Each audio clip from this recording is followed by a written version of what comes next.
Hi, boys and girls. Today we're going to talk about the number 1 during math time. I'm going to read you a story about the number 1, but before we do that, we're going to talk about what number 1 looks like. If I show it with my finger, I'm holding up one finger. I can also find some objects that I have around me. I have one marker, one water bottle. And on my body, I have one face. Now, our story today is called One Little Egg. The cool thing about this book is that at the top, it shows the number 1. And also in our title, here is the number word 1. This is a little story about one little egg. That egg looks blue. Let's find out what the story is about. Once upon a time, in a tall oak tree sat one little egg, blue as could be.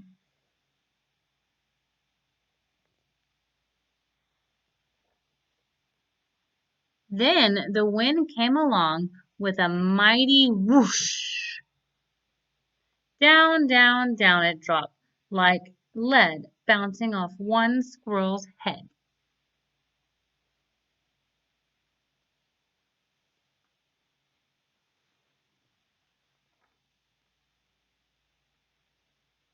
Then rumble, tumble, away it sped. Stop that egg, the squirrel said.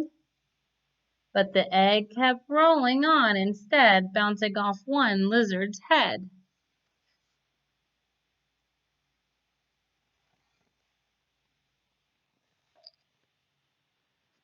Stop that egg! Rumble, tumble, away it sped. Stop that egg, the lizard said. But the egg kept rolling on instead, bouncing off one bunny's head.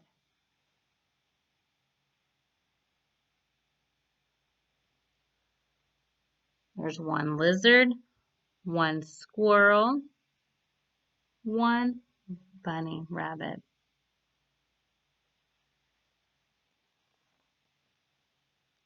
Rumble, tumble, away it sped. Stop that egg, the bunny said. But the egg kept rolling on instead, bouncing off one turtle's head.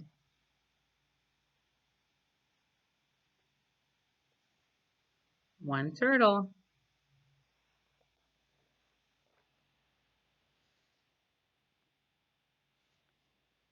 Rumble, tumble, away it sped. Stop that egg, the turtle said.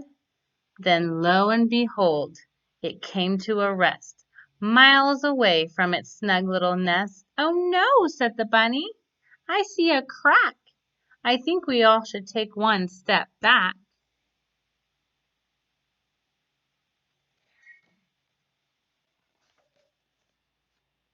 Then chip, chip, chip, the egg broke into pieces, and out popped one robin, lickety-split. Sorry I hurt you, the robin sighed. The gust of wind took me for a ride. No problem, said the lizard. Let's all be friends. And that is how our story ends.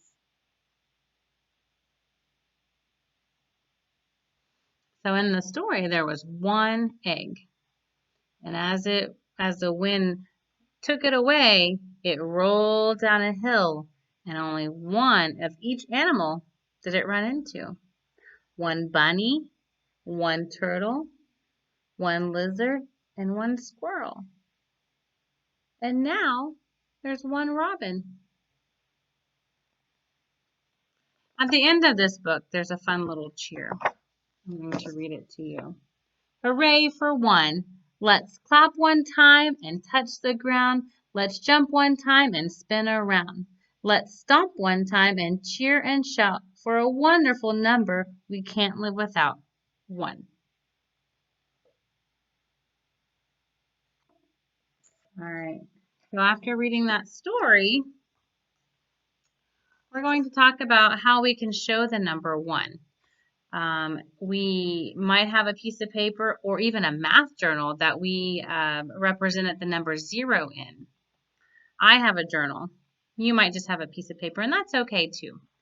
I labeled my notebook Math Journal. And I already have my number 0 in here that we did the other day. So I'm going to turn the page. I'm going to go ahead and add my number 1. So I'm going to write the numeral, the number 1, right here on the left side. Just a line, straight line down, and that shows my number 1. Next to it, I can write the number 1 word. And you can just copy mine if you don't know how to spell it. All right. And if you need help, your mom or dad can write it with a highlighter, and then you can just trace it. That's okay too. Because if you were at school, I would help you write it too if you didn't know how. All right. And then at the underneath our number 1, we are going to draw one thing to represent our number 1.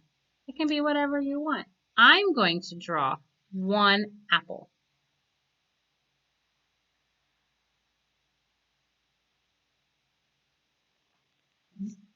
So I drew my apple.